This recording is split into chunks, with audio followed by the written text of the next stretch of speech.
يا رسول سلام عليك يا حبيب سلام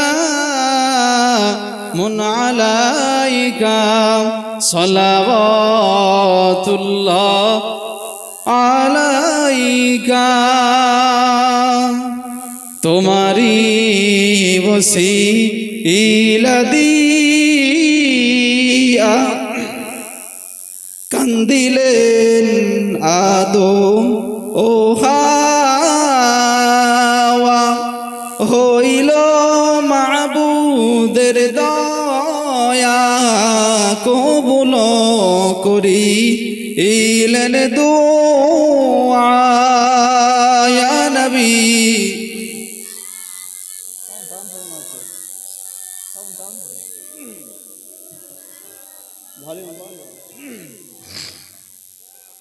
يا حبيب سلام عليك صلوات الله عليك কঠিন হাসরের দিনে কি আছে মোদের ও কপালে গুনাহগার উম্মত উম্মতি বলে শাফায়াত করো ও সেদিনে ইয়া নবী ইয়া হাবিব সালাম আলাইকা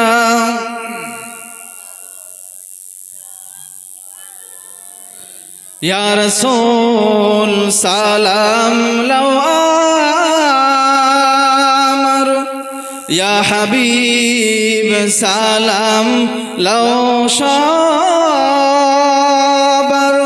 يا نبي سلام لو إماجمار موراجه وضم গুনাহগার يا نبي سلام عليك يا رسول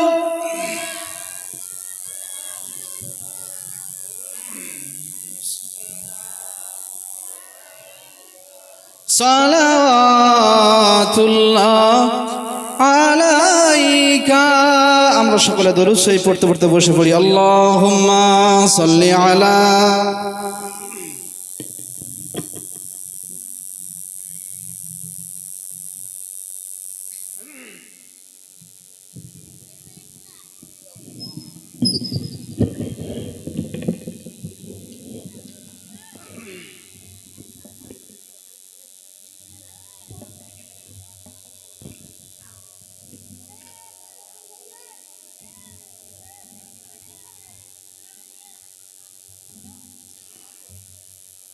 أعوذ بالله من الشيطان الرجيم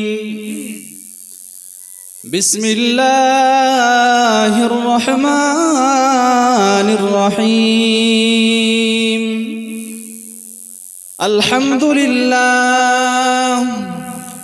الحمد لله نحمده ونستعينه ونستغفره ونؤمن به ونتوكل عليه ونعوذ بالله من شرور أنفسنا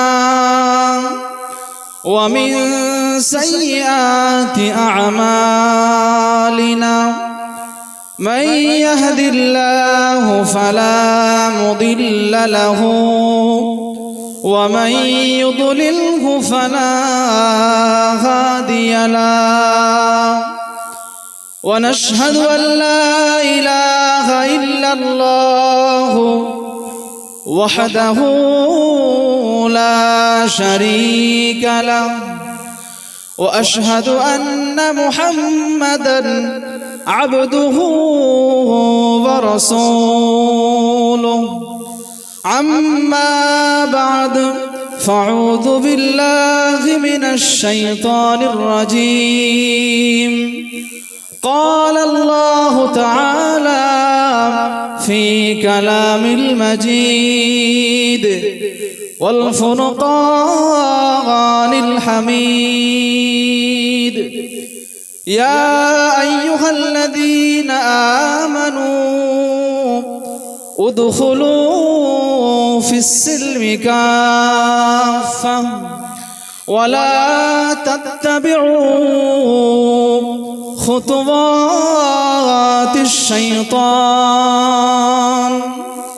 قال الله تعالى في كلام المجيد والفرقان الحميد يا أيها الذين آمنوا اتقوا الله حق تقاته ولا تموتن إلا وأنتم مسلمون إن الله وملائكته يصلون على النبي يا أيها الذين آمنوا صلوا عليه وسلموا تسليما اللهم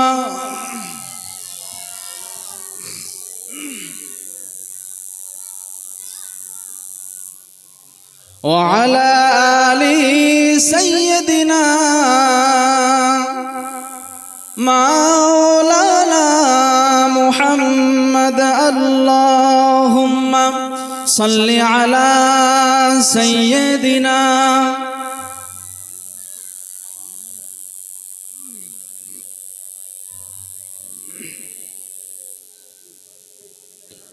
এখনো আমরা যারা বাইরে ঘোরাফেরা করছি রাস্তাঘাটে অযথা সময় নষ্ট করছি যাব বলে চিন্তা ভাবনা করছি আমরা সময় নষ্ট না করে এই পাক মাহফিলে চলে আসি আল্লাহুম্মা সাল্লি আলা সাইয়্যিদিনা মাওলানা মুহাম্মদ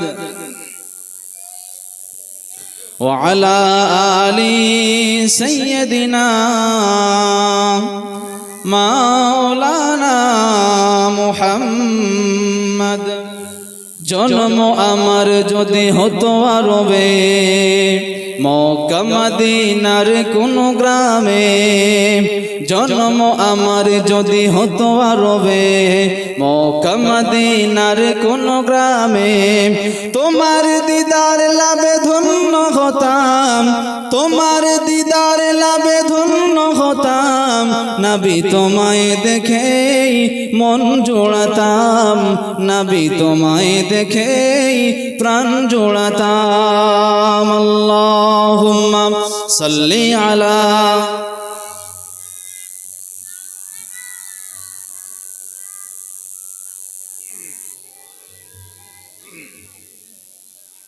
মাওলানা মুহাম্মদ যারা দেখেছিল তোমায় নয়ন ভরে আজও পৃথিবী তাদের স্মরণ করে যারা দেখেছিল তোমায় নয়ন ভরে আজও পৃথিবী তাদের স্মরণ করে ধরনীর সেরা মানব হয়েছে তারা ধরনীর সেরা মানব হয়েছে তারা মোরাও তাদের মতো সফল হতাম নবী তোমায় দেখেই মন জোড়াতাম নবী তোমায় দেখেই প্রাণ জোড়াতাম আল্লাহুম্মা সাল্লি আলা সাইয়্যিদিনা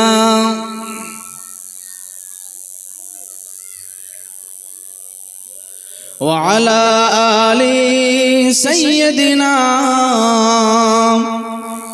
মাওলানা মুহাম্মদ জিকির লা ইলাহা ইল্লাল্লাহ লা ইলাহা ইল্লাল্লাহ লা ইলাহা ইল্লাল্লাহ মুহাম্মাদুর রাসূলুল্লাহ সুবহানাল্লাহ ওয়ালহামদুলিল্লাহ লা ইলাহা ইল্লাল্লাহ সুবহানাল্লাহ আলহামদুলিল্লাহ লা ইলাহা ইল্লাল্লাহ লা ইলাহা ইল্লাল্লাহ মুহাম্মাদুর রাসূলুল্লাহ সাল্লাল্লাহু আলাইহি ওয়াসাল্লাম।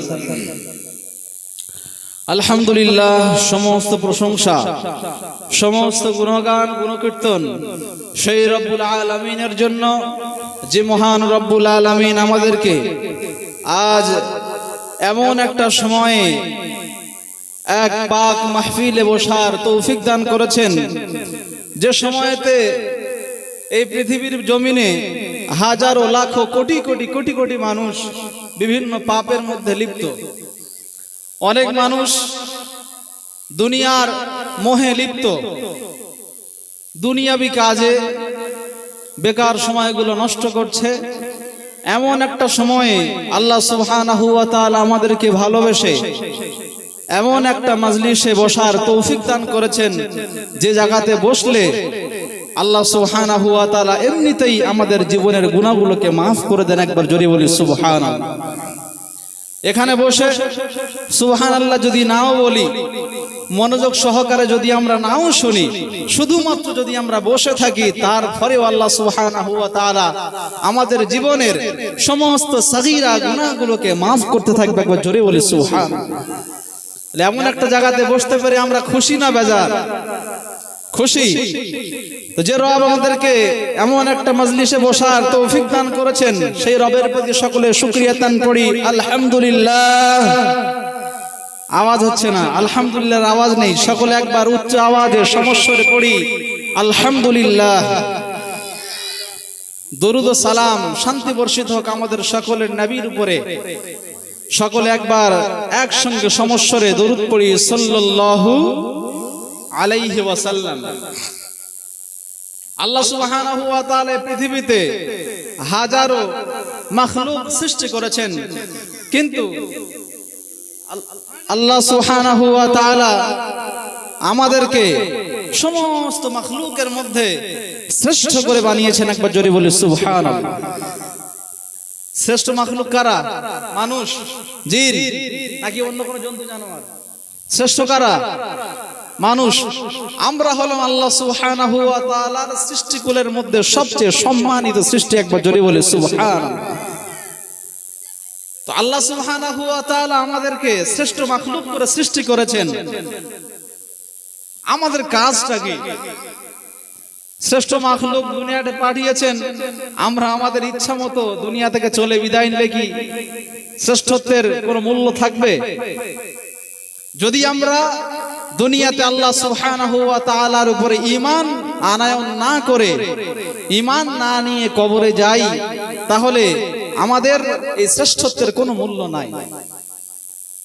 কারণ আমাদের মূল জায়গা, আমাদের আদি জায়গা, আদি ঘর হলো জান্নাত। আমরা জান্নাতের বাসিন্দা। সকলে বলেন আমাদের কোথাকার বাসিন্দা?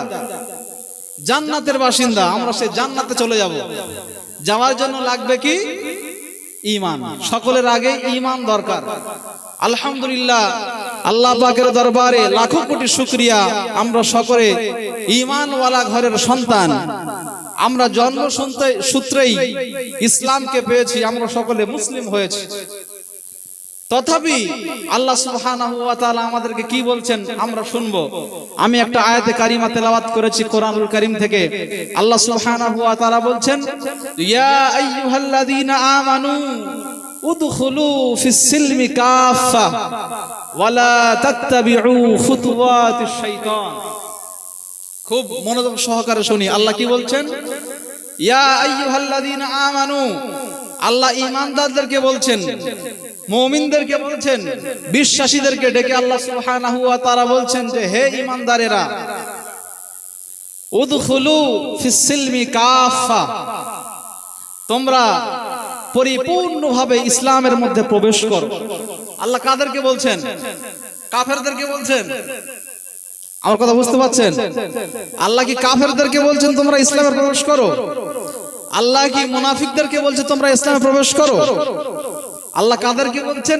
ঈমানদারদেরকে বলছেন যে হে ঈমানদারেরা, তোমরা ইসলামের মধ্যে পূর্ণরূপে প্রবেশ করো। তাহলে আমরা যারা ঈমানদার, আমরা কিন্তু এখনো সকলে প্রকৃত মুসলিম নয়। এটাই তো বোঝা যাচ্ছে নাকি? আমরা যারা ঈমানদার, আল্লাহ সুবহানাহু ওয়া তাআলা আমাদেরকে আদেশ করছেন যে তোমরা পরিপূর্ণরূপে ইসলামের মধ্যে প্রবেশ করো। আল্লাহ সুবহানাহু ওয়া তাআলা কোরআনের অন্যত্র বলছেন, ইয়া আইয়ুহাল্লাযীনা আমানুত্তাকুল্লাহ হাক্কা তুকাতিহি ওয়া লা তামুতুন্না ইল্লা ওয়া আনতুম মুসলিমুন। আল্লাহ আবার ঈমানদারদেরকে ডেকে বলছেন, হে বিশ্বাসীরা, হে ঈমানদারেরা, তোমরা আল্লাহকে যথাযথ ভয় করো। আল্লাহকে যেমন ভয় করা দরকার তোমরা তেমন আল্লাহকে ভয় করো, আর তোমরা মুসলিম না হয়ে মৃত্যুবরণ করো না। কথা কি বুঝতে পারছেন? আল্লাহ কাদেরকে বলছেন? হিন্দুদেরকে বলছেন। আল্লাহ আমাদের মতো ঈমানদারদেরকে বলছেন যে তোমরা মুসলিম না হয়ে মৃত্যুবরণ করো না। তার মানে বোঝা গেল শুধুমাত্র কালিমা পড়লেই মুসলিম হওয়া যাবে না। প্রথমে আল্লাহ সুবহানাহু ওয়া তাআলার উপরে ঈমান নিয়ে আসার পরে রাসূল পাক সাল্লাল্লাহু আলাইহি ওয়াসাল্লামের উপরে ঈমান নিয়ে এসে মুসলিম হতে হবে, ঈমানদার হতে হবে, মুমিন হতে হবে, বিশ্বাসী হতে হবে। এরপরে আমাদেরকে কি করতে হবে? মুসলিম হতে হবে। যদি আমরা প্রথম মূল যে কাজ সেটা হলো ঈমানদার হওয়া, ঈমান নিয়ে আসা। যদি আমরা দুনিয়াতে ঈমান না নিয়ে আসি, দুনিয়ার আমাদের সমস্ত খ্যাতি, দুনিয়ার সমস্ত উপার্জন, দুনিয়ার সমস্ত ক্ষমতা সবই ক্ষণস্থায়ী। আল্লাহ সুবহানাহু ওয়া তাআলা সেটাই বলছেন যে ওয়াল আসর ইন্নাল ইনসানা লাফি খুসর ইল্লাল্লাযীনা আমানু ওয়া আমিলুস সালিহাতি ওয়া তাওয়াসাউ বিল হক ওয়া তাওয়াসাউ বিস সবর। আল্লাহ সুবহানাহু ওয়া তাআলা সময়ের শপথ করে বলছেন যে নিশ্চয়ই মানুষ ক্ষতির মধ্যে রয়েছে। সমস্ত মানুষ ক্ষতিগ্রস্ত, কিন্তু তারা ক্ষতিগ্রস্ত নয়, তারা ব্যতীত। তারা কারা? যারা ঈমানদার। একবার জোরে বলি সুবহানাল্লাহ। তাহলে যারা ঈমানদার, যারা মুমিন, যারা বিশ্বাসী, তারাই হলো এই দুনিয়ার উপরে, আল্লাহর এই জমিনের উপরে সবচেয়ে সফল। জোরে বলি সুবহানাল্লাহ। যদি আপনার কোটি টাকার সম্পদ না থাকে, যদি আপনার বড় একটা বিল্ডিং না থাকে, দুনিয়া যদি আপনার বড় কোনো যশ খ্যাতি না থাকে, সুনাম না থাকে, কিছুই যায় আসে না। আল্লাহ সুবহানাহু ওয়া তাআলার কাছে আপনি একজন সফল। আর যদি আপনার দুনিয়াতে ঈমান না থাকে, আপনার বাকি সব থাকে, সম্পদ থাকে, যশ থাকে, খ্যাতি থাকে, পদবি থাকে, অনেক বড় নেতা, অনেক বড় কর্তা, অনেক সম্পদওয়ালা, যদি আপনার ঈমান না থাকে, তাহলে একজন ঈমানদারের নিকট আপনি চতুষ্পদ জন্তুর সমতুল্য কিংবা তার চেয়ে নিকৃষ্ট। একবার জোরে বলি সুবহানাল্লাহ। তাহলে ঈমানদারের মূল্য কত? তাহলে এই ঈমান আমাদের সকলের লালন করতে হবে। আল্লাহ সুবহানাহু ওয়া তাআলার উপরে ঈমান নিয়ে আসতে হবে। তারপরে কি করতে হবে? পূর্ণরূপে আমাদের দ্বীনের মধ্যে প্রবেশ করতে হবে, মুসলিম হতে হবে। যদি আমরা মুসলিম না হয়ে কবরে যাই, তাহলে আল্লাহ সুবহানাহু ওয়া তাআলা আমাদের জন্য রেড সিগন্যাল দিচ্ছেন যে তোমরা মুসলিম না হয়ে মৃত্যুবরণ করো না। তাহলে আমাদের প্রথমে কি হতে হবে? ঈমানদার, মুমিন, বিশ্বাসী। তারপরে কি হতে হবে? মুসলিম। এবার ঈমানের কিছু শাখা প্রশাখা রয়েছে, ভাগ রয়েছে। আমরা যখন ঈমানের তিনটে স্তরের মধ্যে প্রথম স্তর, দ্বিতীয় স্তর অতিক্রম করে ফাইনাল স্তরে চলে যাব, হাক্কুল ইয়াকিনে অবস্থান করব।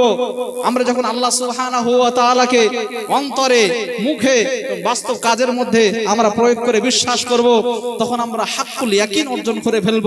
আর এমন একজন ঈমানদার যে হাক্কুল ইয়াকিন অর্জন করে ফেলেছে, এমন একজন ঈমানদারের সামনে যদি দুনিয়ার সমস্ত সম্পদ উন্মুক্ত করে দেওয়া হয়, দুনিয়ার পদের লোভ দেখানো হয়, দুনিয়ার ক্ষমতার লোভ দেখানো হয়, দুনিয়ার সম্পদের লোভ দেখানো হয়, যদি তার জানমালের হুমকি দেখানো হয়, তো এমন একজন ঈমানদার দুনিয়াতে তার জান চলে যাবে, দুনিয়াতে তার পদ চলে যাবে, দুনিয়াতে তার সম্পদ চলে যাবে।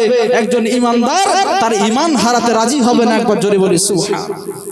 এটা হলো ঈমানের ক্ষমতা।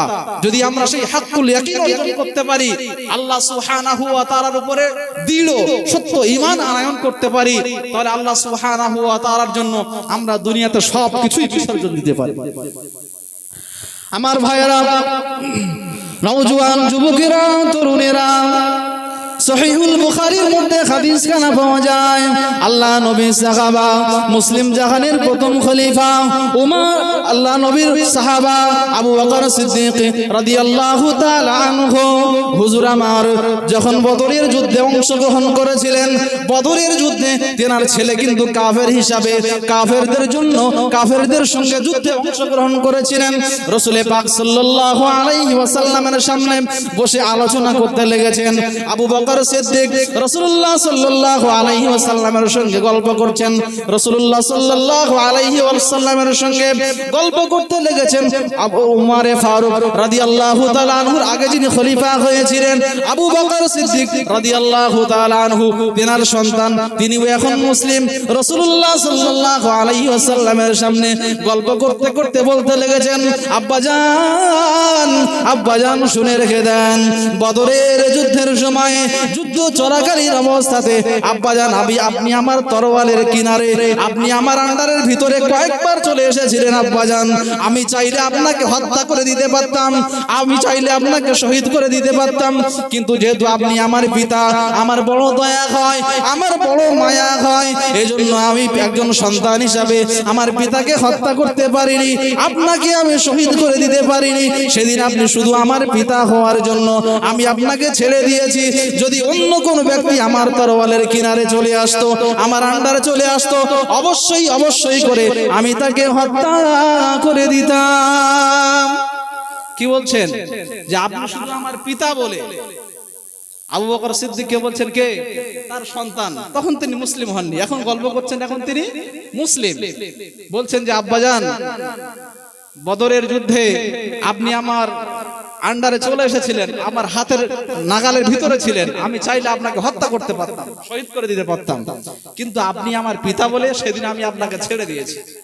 তো সেই সময়ে মুসলিম জাহানের প্রথম খলিফা সিদ্দিক আকবর আবু বকর সিদ্দিক রাদিয়াল্লাহু তাআলা আনহু যে উত্তরটা দিলেন সেটা আমার আপনার জন্য আদর্শ, সেটা আমার আপনার জন্য ঈমানের ক্ষমতার যে কি পাওয়ার সেটা আমরা এখান থেকে শিখতে পারবো। ওই সময়ে মুসলিম জাহানের প্রথম খলিফা যিনি হয়েছিলেন আবু বকর সিদ্দিক রাদিয়াল্লাহু তাআলা আনহু উত্তর দিচ্ছেন যে শোনো হে আমার সন্তান, এই কাবার রবের শপথ করে বলছি, এই কাবার রবের কসম করে বলছি, সেদিন তুমি আমাকে ছেড়ে দিয়েছিলে আমি তোমার পিতা হওয়ার জন্য, কিন্তু আল্লাহি আল্লাহর শপথ করে বলছি, এই কাবার রবের শপথ করে বলছি, যদি তুমি সেদিন আমার তরবারের নিগারে একবার আসতে, আমার হাতের গোড়ায় তুমি একবার আসতে, সেদিন তুমি তো মুসলিম হওনি, তুমি আল্লাহ এবং তার রাসূলের দুশমন ছিলে। আল্লাহি এই কাবার রবের শপথ করে বলছি, তুমি আমার হাতের কিনারে একবার এলে আমি একবারও চিন্তা করতাম না, এই কাবার রবের শপথ করে বলছি, সেদিন আমি আমার এই তরবারের দ্বারা তোমার গর্দানটা সেদিন আলাদা আলাদা করে দিতাম। একবার জোরে বলি সুবহানাল্লাহ। এটাই হলো ঈমানের ক্ষমতা। কিসের ক্ষমতা? ঈমান, হাক্কুল ইয়াকিন অর্জন করে ফেলেছেন, আল্লাহ এবং তার রাসূলকে ভালোবেসেছেন। এজন্য যখন আমরা হাক্কুল ইয়াকিন অর্জন করে ফেলব তখন আমরা ঈমানের স্বাদ আস্বাদন করতে পারবো। একবার জোরে বলি সুবহানাল্লাহ। আমরা নামাজ যখন আদায় করব নামাজের মধ্যে নামাজের স্বাদ পাবো। কি করলে? ঈমানের যে স্তর হাক্কুল ইয়াকিন একদম উচ্চ স্তর যখন আমরা অর্জন করতে পারবো তখন আমরা কিন্তু ঈমানের স্বাদ পাবো। ঈমানের স্বাদ পাওয়ার জন্য তিনটে স্তর রয়েছে। প্রথম স্তর আল্লাহ এবং তার রাসূলকে জানের চাইতেও বেশি ভালোবাসা। একবার জোরে বলি সুবহানাল্লাহ। প্রথম স্তর কি বললাম? প্রথম স্তর কি বুঝতে পারেননি? আল্লাহ এবং তার রাসূলকে কি করা? জানের চাইতে বেশি ভালোবাসা। যে ব্যক্তি আল্লাহ এবং তার রাসূলকে জানের চাইতেও বেশি ভালোবাসবে সেই ব্যক্তি ঈমানের স্বাদ গ্রহণ করতে পারবে, আমলের স্বাদ গ্রহণ করতে পারবে। একবার জয় বলি সুবহানাল্লাহ। এজন্যই তো আবু বকর সিদ্দিক রাদিয়াল্লাহু তাআলা আনহু ঈমানের স্বাদ পেয়েছিলেন সেদিন। ওই জন্য যখন সন্তানটা কাফের ছিল তিনি বলছেন তুমি সেদিন কাফের ছিলে, এজন্য আল্লাহ এবং তার রাসূলের দুশমন, তুমি সেদিন আমার দুশমন ছিলে, তুমি যদি আমার হাতের কাছে একবার আসতে আমি একটুখানির জন্য চিন্তা করতাম না, আমি তোমাকে হত্যা করে দিতাম, জাহান্নামে পাঠিয়ে দিতাম। কিন্তু এখন সে মুসলিম, আলহামদুলিল্লাহ। এখন জান চলে গেলেও তার ঈমান, আমল, তার ইজ্জত, তার জানমালের হেফাজত করবে ইনশাআল্লাহ। এজন্য ঈমানের স্বাদ পাওয়া যাবে কি করলে, আমলের স্বাদ পাওয়া যাবে কি করলে, আল্লাহ এবং তার রাসূলকে জানের চাইতে বেশি ভালোবাসতে হবে। আমরা আল্লাহ এবং তার রাসূলকে বেশি ভালোবাসি? কি বলছেন? কারা কারা আল্লাহ রাসূলকে জানার চেয়ে বেশি ভালোবাসেন? দুটো হাত তোলেন দেখি। নারায়ে তাকবীর, নারায়ে তাকবীর। আলহামদুলিল্লাহ, হাত নামান। এমনই একদিন জিজ্ঞেস করেছিলেন আমার আপনার নবী রাসূল পাক সাল্লাল্লাহু আলাইহি ওয়াসাল্লাম, জিজ্ঞেস করলেন সাহাবাদেরকে যে হে আমার সাহাবারা, তোমরা কি আমি রাসূলুল্লাহ আমাকে জানের চাইতে বেশি ভালোবাসতে পেরেছো? আমাকে কি তোমরা সকলে তোমাদের জানের চাইতে বেশি ভালোবাসো? আপনারা সেদিন আপনারা তো সকলে হাত তুললেন, কিন্তু উমারে ফারুক রাদিয়াল্লাহু তাআলা আনহুর মতো একজন সাহাবা, তিনি সেদিন চুপ করে আছেন যে ইয়া রাসূলুল্লাহ, আমি তো এখনো জানের চাইতে বেশি আপনাকে ভালোবাসতে পারি। বুঝতে পারছেন? আমরা তো হাত তুলে দিলাম, আলহামদুলিল্লাহ। উমারে ফারুক কি বলছেন? ইয়া রাসূলুল্লাহ, আমি এখনো আমার জানের চাইতে আপনাকে বেশি ভালোবাসতে পারিনি। তো রাসূলুল্লাহ সাল্লাল্লাহু আলাইহি ওয়াসাল্লাম বলছেন যে উমার, এখনো তুমি প্রকৃত মুমিন হতে পারবে না। কাকে বলছেন? উমারে ফারুক রাদিয়াল্লাহু তাআলা আনহু, মুসলিম জাহানের দ্বিতীয় খলিফা যিনি হয়েছিলেন, বলছেন যে তুমি এখনো প্রকৃত মুমিন হতে পারলে না। সেই সময় উমারে ফারুক একটু চুপ করে থেকে আবার উঠে দাঁড়িয়ে গেলেন, ইয়া রাসূলুল্লাহ, ইয়া হাবিবাল্লাহ, আমি এখন উমার, আমি এখন আল্লাহকে সাক্ষী দিয়ে বলছি, ইয়া রাসূলুল্লাহ, আমি আমার জান মালের চেয়ে ইয়া রাসূলুল্লাহ আপনাকে সবচাইতে বেশি ভালোবাসি। একবার জোরে বলি সুবহানাল্লাহ। এজন্য যতক্ষণ না আমরা রাসূল পাক সাল্লাল্লাহু আলাইহি ওয়াসাল্লামকে আমাদের জান, আমাদের মাল, আমাদের সন্তানাদি সমস্ত কিছুর চাইতে রাসূল পাক সাল্লাল্লাহু আলাইহি ওয়াসাল্লামকে বেশি ভালোবাসতে পারবো, আমরা ততক্ষণ কিন্তু মুমিন হতে পারবো। রাসূল পাক সাল্লাল্লাহু আলাইহি ওয়াসাল্লামের ভালোবাসা আমাদের অন্তরে বাড়িয়ে দিন, সকলে পড়ি আল্লাহুম্মা আমিন। এজন্য আমরা রাসূল পাক সাল্লাল্লাহু আলাইহি ওয়াসাল্লামকে ভালোবাসতে শিখি, ভালোবেসে রাসূল পাক সাল্লাল্লাহু আলাইহি ওয়াসাল্লামের সুন্নাহকে অনুসরণ করা শিখি, তাহলে আল্লাহ সুবহানাহু ওয়া তাআলা আমাদের ইবাদতের মধ্যে, এই ঈমানের মধ্যে স্বাদ দান করবেন। আমরা আজ মুসলিম, নামাজ পড়ি, নামাজের মধ্যে মন বসে না, কতক্ষণ নামাজ শেষ হয়, হুজুর কেন এত নামাজ লম্বা করে, বিরক্তকর ব্যাপার। আসলে আমরা ঈমানের সেই হাক্কুল ইয়াকিন উচ্চ স্তরে পৌঁছাতে পারিনি, এজন্যই নামাজের মধ্যে অস্থিরতা। যদি আমরা ঈমানের সেই উচ্চ স্তরে পৌঁছে যেতে পারি, তাহলে নামাজের মধ্যে শুধু মজা আর মজা, মজা আর মজা, মনে হবে যে নামাজটা যেন শেষ না হয়, শেষ না হয়, তেলাওয়াত হতেই থাক, আমরা দাঁড়িয়ে থাকতেই থাকি। রাসূলুল্লাহ সাল্লাল্লাহু আলাইহি ওয়াসাল্লামের সাহাবা নামাজ আদায় করছেন, শত্রু তীর মেরে দিয়েছেন, তিনি বুঝতে পারছেন যে আমার ভিতরে কিছু একটা বিদ্ধ হয়েছে, কষ্ট হচ্ছে, কিন্তু তার তুলনায় নামাজের স্বাদ এত পাচ্ছেন, এত পাচ্ছেন, আল্লাহু আকবার, তিনি নামাজ ছাড়ছেন না। এরপর আরো একটা তীর ঢুকে গেল, তিনি তারপর নামাজ ছাড়ছেন না, আবার একটা তীর ঢুকে গেল, তারপর তিনি নামাজ ছাড়ছেন না। এটাই হলো ইবাদতের স্বাদ। কথা বুঝতে পারছেন? এটাই হলো ইবাদতের স্বাদ। কিন্তু আমাদের অবস্থা কি? যদি আমরা একটু বুকে হাত দিয়ে চিন্তা করি, তাহলে আমরা বুঝতে পারবো যে আমাদের ঈমানের অবস্থাটা কি, কেন আমাদের এই অবস্থা। আসলে আমরা আল্লাহ এবং তার রাসূলকে আমাদের জানের চাইতে বেশি ভালোবাসতে পারি। রাসূলুল্লাহ সাল্লাল্লাহু আলাইহি ওয়াসাল্লামের একজন সাহাবা ছিলেন, যিনি ছিলেন অত্যন্ত কুশ্রী চেহারার, দেখতে সুন্দর নয়, চেহারার রংটা অত্যন্ত কালো, অত্যন্ত দরিদ্র, এলাকার মধ্যে পরিচিত নয়, এমন একজন সাহাবা যার খোঁজ খবর কেউ নেয় না। রাসূলুল্লাহ সাল্লাল্লাহু আলাইহি ওয়াসাল্লামকে সে ভালোবাসে অত্যন্ত। রাসূল পাক সাল্লাল্লাহু আলাইহি ওয়াসাল্লামকে জানের চাইতে ভালোবাসেন। রাসূলুল্লাহ সাল্লাল্লাহু আলাইহি ওয়াসাল্লামের দরবারে এসেছেন।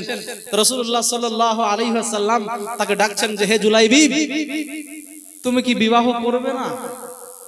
কাকে বলছেন? এলাকার সবচেয়ে কুশ্রী চেহারার মানুষটাকে, চেহারার রং সবচেয়ে কালো, দেখতে সবচেয়ে খারাপ, একেবারেই খাঁটো ব্যক্তি, যার সম্পদ নেই, ঘর বাড়ি নেই, থাকার জায়গা নেই। রাসূলুল্লাহ সাল্লাল্লাহু আলাইহি ওয়াসাল্লাম বলছেন, জুলাইবিব, তুমি কি বিবাহ করবে না? রাসূলুল্লাহ সাল্লাল্লাহু আলাইহি ওয়াসাল্লামের কথা শুনে তিনি অবাক হলেন, মুচকি হেসে বলছেন, ইয়া রাসূলুল্লাহ, আমাকে আর কে বিবাহ করবে, আমাকে আর কে মেয়ে দেবে? জুলাইবিব আবার একদিন এসেছেন, রাসূলুল্লাহ সাল্লাল্লাহু আলাইহি ওয়াসাল্লাম আবার ডেকে বলছেন যে জুলাইবিব, তুমি কি বিবাহ করবে না? জুলাইবিব আবার অবাক হয়ে বলছেন, ইয়া রাসূলুল্লাহ, আপনি আমাকে বলছেন আমাকে কে মেয়ে দেবে, কে আমাকে বিবাহ করবে, আমার তো কিছু নেই, অসহায় মানুষ, আমাকে কে মেয়ে দেবে? আরো একদিন আবার বলছেন, রাসূলুল্লাহ সাল্লাল্লাহু আলাইহি ওয়াসাল্লাম বলছেন, জুলাইবিব তুমি কি বিবাহ করবে না? তিনি আবার একই উত্তর দিলেন। তো রাসূলুল্লাহ সাল্লাল্লাহু আলাইহি ওয়াসাল্লাম তাকে বলছেন, জুলাইবিব আমি তোমাকে বলছি মদিনার সবচেয়ে সুন্দরী নারীর সঙ্গে তোমার বিবাহ হবে। একবার জোরে বলে সুবহানাল্লাহ। তো জুলাইবিব অবাক হয়ে গেলেন, ইয়া রাসূলুল্লাহ এটা কিভাবে সম্ভব, এটা আদৌ কি হয়? তো রাসূলুল্লাহ সাল্লাল্লাহু আলাইহি ওয়াসাল্লাম একজন মহিলার ঠিকানা দিয়ে বললেন যে অমুক বাড়িতে তুমি চলে যাও, গিয়ে তাদেরকে বলো অমুক আনসার মহিলার কন্যার দেখতে এলাকার মধ্যে সবচেয়ে সুন্দর, মদিনার মধ্যে তার চেয়ে সুন্দরী নারী আর এলাকাতে নেই, তুমি তার বাড়িতে চলে যাও, গিয়ে বলো যে রাসূলুল্লাহ সাল্লাল্লাহু আলাইহি ওয়াসাল্লাম আমাকে পাঠিয়েছেন। জুলাইবিব রাদিয়াল্লাহু তাআলা আনহু চলে গেলেন, গিয়ে সেই আনসারীর বাড়িতে ঢুকলেন, দরজায় আওয়াজ দিলেন, মেয়ের পিতা বাড়ি থেকে বের হয়েছেন। তিনি দরখাস্ত দিলেন যে রাসূলুল্লাহ সাল্লাল্লাহু আলাইহি ওয়াসাল্লাম আমাকে পাঠিয়েছেন, এই ব্যাপার। তিনি তো অবাক যে জুলাইবিব তোমার সঙ্গে রাসূলুল্লাহ সাল্লাল্লাহু আলাইহি ওয়াসাল্লাম বিবাহের কথা বলেছেন, এটা কিভাবে হয়? তোমার তো কিছু নেই, দেখতে খুব একটা ভালো নয়, তোমার ঘর বাড়ি নেই, সয় সম্পদ কিছু নেই, আমি কিভাবে বিবাহ দিতে পারি?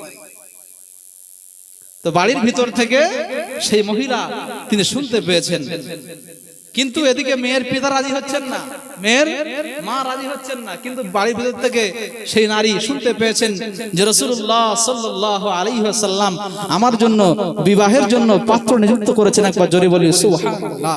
মেয়ে ভিতর থেকে আওয়াজ দিচ্ছেন, আব্বাজান কি ব্যাপার, কি হচ্ছে? তো বললেন যে এই ব্যাপার। তো সেই মহিলা বলতে লেগেছেন, আব্বাজান রাসূলুল্লাহ সাল্লাল্লাহু আলাইহি ওয়াসাল্লাম আমাকে যার জন্য নির্ধারণ করেছে আমি তাকে বিবাহ করতে রাজি, আমি না করে রাসূলুল্লাহ সাল্লাল্লাহু আলাইহি ওয়াসাল্লামের এই প্রস্তাবকে প্রত্যাখ্যান করতে পারি না। একবার জোরে বলি সুবহানাল্লাহ। রাসূল সাল্লাল্লাহু আলাইহি ওয়াসাল্লামকে ভালোবেসেছেন, যাই দিক কিচ্ছু যায় আসে না, রাসূলুল্লাহ সাল্লাল্লাহু আলাইহি ওয়াসাল্লাম আমার জন্য যেটা নির্ধারণ করেছেন সেটা আমার জন্য কল্যাণকর হবে, অকল্যাণকর কিছু হবে না। একবার জোরে বলে সুবহানাল্লাহ। জুলাইবিব চলে এসেছেন, বিবাহ হয়ে গেল, বাসর রাত। এরপরে কানে আওয়াজ এলো, জিহাদের ময়দানের জন্য ডাক চলে এলো। রাসূলুল্লাহ সাল্লাল্লাহু আলাইহি ওয়াসাল্লাম জুলাইবিবকে কিছু বললেন না, যুদ্ধে যাওয়ার জন্য জুলাইবিবকে কিছুই সংবাদ দিলেন না। কিন্তু জুলাইবিব রাদিয়াল্লাহু তাআলা আনহু যখন শুনলেন যে যুদ্ধের ব্যাপার, জুলাইবিব রাদিয়াল্লাহু তাআলা আনহু আর থাকতে পারলেন না। না না, রাসূলুল্লাহ সাল্লাল্লাহু আলাইহি ওয়াসাল্লাম যুদ্ধের ময়দানে যাবেন, সাহাবায়ে কেরামগণ যুদ্ধের ময়দানে যুদ্ধ করবেন, না জানি কত মানুষ শহীদ হয়ে যাবেন, আমার রাসূল পাক সাল্লাল্লাহু আলাইহি ওয়াসাল্লামের কি হাল হয় আমার জানা নেই, আর আমি কিভাবে এই রাত্রিতে আমার স্ত্রীর সঙ্গে সুখ শান্তিতে আমি রাত্রি যাপন করতে পারি, এটা কখনোই সম্ভব নয়। জুলাইবিব রাদিয়াল্লাহু তাআলা আনহু যুদ্ধের সরঞ্জাম নিয়ে বের হয়ে পড়লেন। সেই সোহাগ, সেই রাত, ভালোবাসার রাত ত্যাগ করে রাসূলুল্লাহ সাল্লাল্লাহু আলাইহি ওয়াসাল্লামের জন্য, রাসূলুল্লাহ সাল্লাল্লাহু আলাইহি ওয়াসাল্লামকে ভালোবেসে যুদ্ধের জন্য রওনা হয়ে গেলেন। নওজোয়ান যুবকেরা, তরুণেরা, জুলাইবিব রাদিয়াল্লাহু তাআলা আনহু আমার নবীকে কত ভালোবাসেন, জুলাইবিব রাদিয়াল্লাহু তাআলা আনহু আমার রাসূল পাক সাল্লাল্লাহু আলাইহি ওয়াসাল্লামকে কতটা প্যার করেন। যুদ্ধের ময়দানের জন্য রওনা দিয়ে দিলেন, যুদ্ধের ময়দানে চলে গেলেন। যুদ্ধ শুরু হয়ে গেল, বীর বিক্রমে যুদ্ধ হতে লাগলো, একের পর এক মানুষ শহীদ হতে লাগলেন।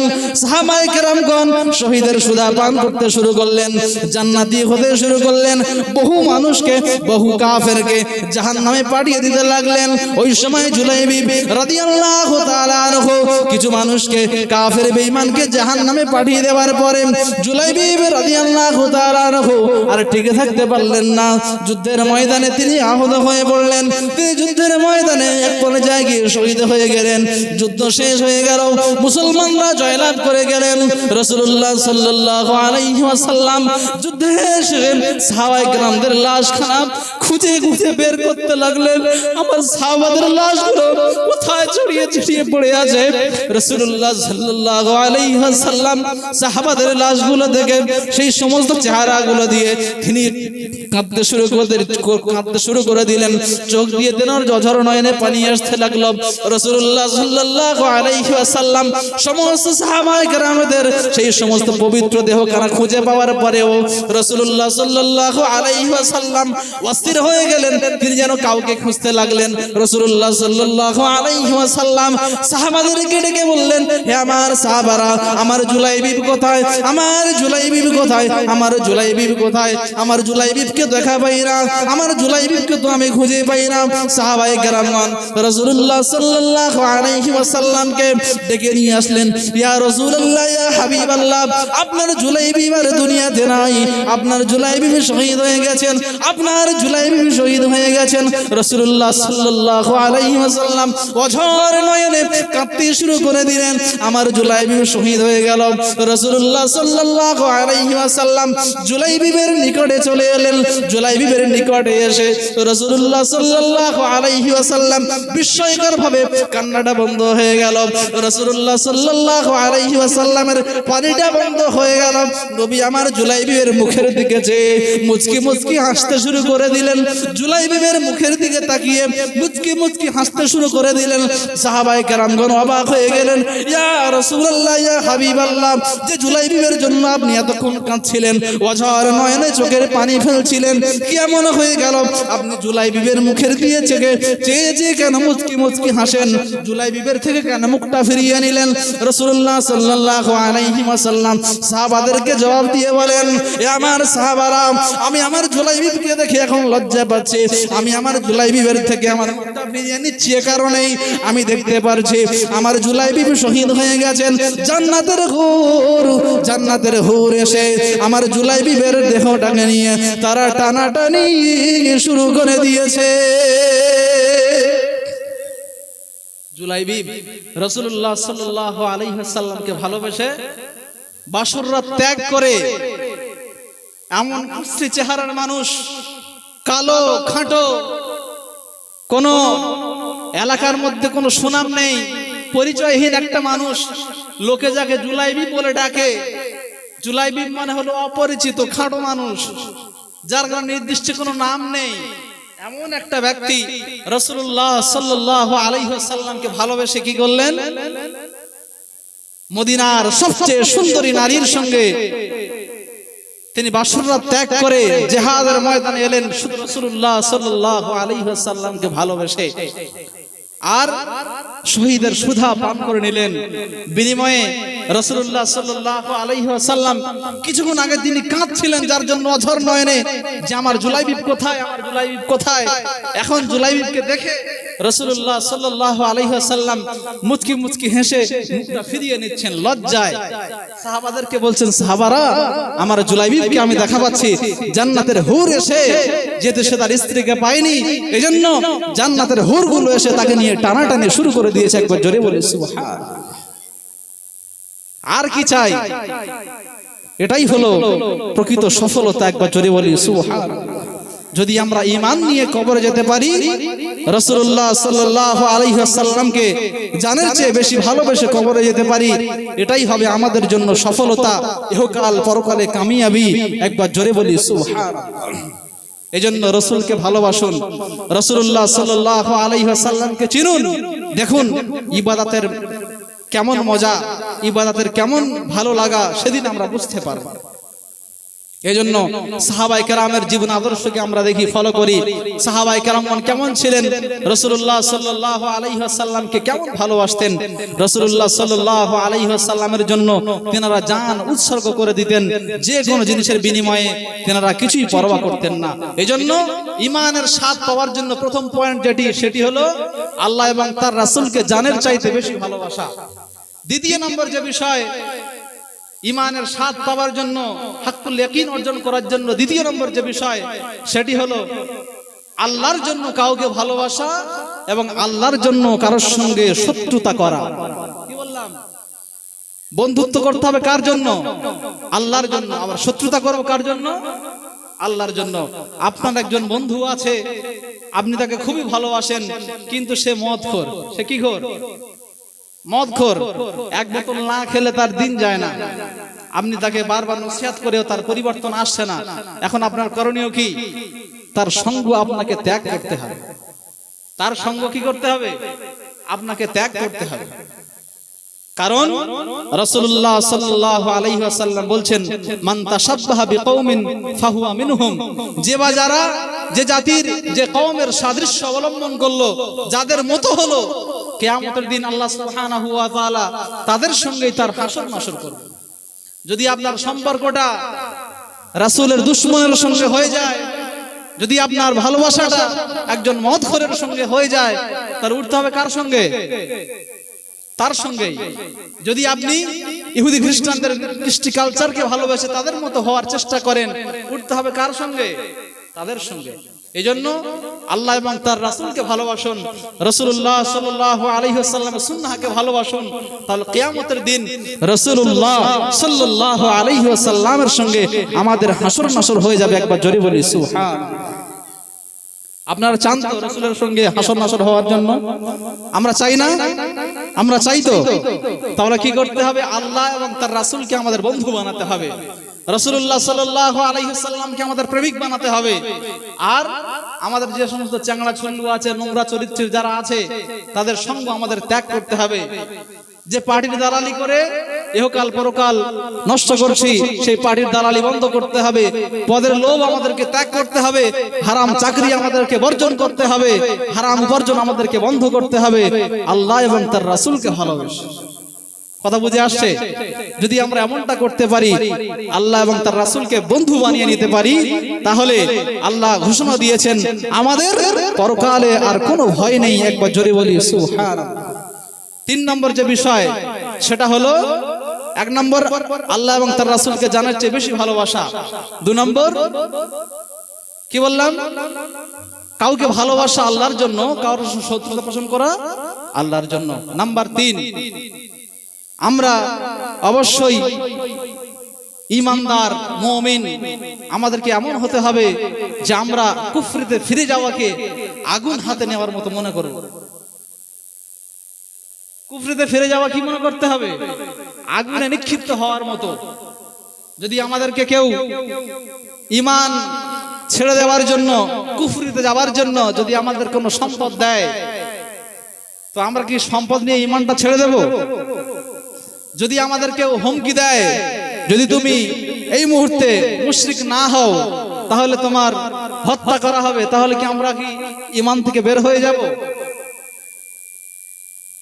এটাই যদি আমরা অর্জন করতে পারি, তাহলে কিন্তু আমরা ঈমানের স্বাদ আস্বাদন করতে পারবো ইনশাআল্লাহ।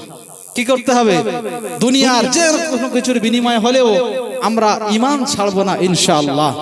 ইসলামের ইতিহাস দেখুন, রাসূলুল্লাহ সাল্লাল্লাহু আলাইহি ওয়াসাল্লামের সাহাবাদের উপরে কত অত্যাচার, অনাচার, নিপীড়ন চালানো হয়েছে, তারপরে তারা দিন থেকে সামান্য পরিমাণ বের হন। বেলাল রাদিয়াল্লাহু তাআলা আনহুর উপরে কি পরিমাণ অত্যাচার চালানো হয়েছে, তারপরেও তেনারা ঈমান থেকে সামান্য পরিমাণ, এক চুল পরিমাণ তেনারা হটে যাননি, অবিচল রয়ে গেছেন। সুমাইয়া রাদিয়াল্লাহু তাআলা আনহা, ইসলামের মধ্যে যিনি প্রথম শহীদ হয়েছিলেন, তার জীবনে যদি আপনারা লক্ষ্য করেন, দিনের জন্য ঈমান নিয়ে আসার কারণে মক্কার কুফার কুরাইশ, মক্কার আবু জেহেল তাকে কি পরিমাণ কষ্ট দিয়েছেন, জুলুম অত্যাচার করেছেন, তারপরেও তেনারা ঈমান থেকে সামান্য পরিমাণ পিছু পা হননি। সুমাইয়া রাদিয়াল্লাহু তাআলা আনহা, তিনি একদিন ফিরছেন কাবার চত্বর দিয়ে, ওই সময় আবু জেহেল তাকে অফার করলো যে তুমি যদি ইসলামকে ত্যাগ করে দাও, যদি আল্লাহকে অস্বীকার করো, রাসূলকে যদি তুমি অস্বীকার করো, তাহলে তোমার জন্য এই পুরস্কার থাকবে, না হলে তোমার জন্য রয়েছে মৃত্যু, তুমি কোনটা গ্রহণ করতে চাও? তো তখন তিনি সুমাইয়া রাদিয়াল্লাহু তাআলা আনহা কি করলেন? না, কখনোই সম্ভব নয়। কাবার চত্বর দাঁড়িয়ে তিনি আল্লাহর নামের স্লোগান দিয়ে, কালিমার সাক্ষ্য দিয়ে তিনি সেদিন ইসলামের পতাকা উড্ডীন করেছেন। আর আল্লাহ সুবহানাহু ওয়া তাআলা ইসলামের ইতিহাসে তাকে অবিস্মরণীয় করে রেখেছেন। জোরে বলি সুবহানাল্লাহ। নারায়ে তাকবীর, নারায়ে তাকবীর। আলহামদুলিল্লাহ, আমাদের সকলের সেই কাঙ্ক্ষিত, আমাদের সকলের